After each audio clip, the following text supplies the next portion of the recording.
This video is about how to calculate your output on a Sahara X3. To do an output calibration, we have to have three things. We need to know how much material we're putting in the machine. We have to know how long that takes to run that volume of material out. And we need to know what size bucket the loader has to do all the math. So what we want to do is we want to run a minimum of 5 buckets.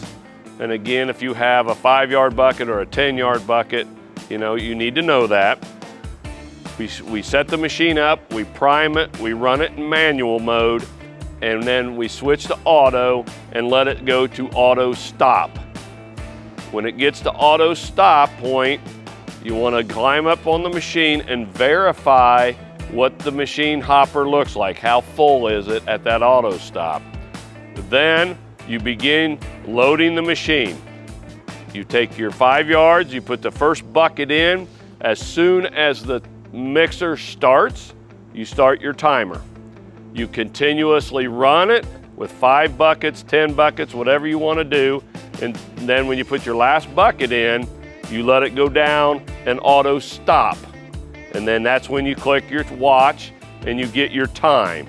And then what you're going to do is you're going to take total volume entered into the machine divided by how long it took, and that's going to give you your yards per hour.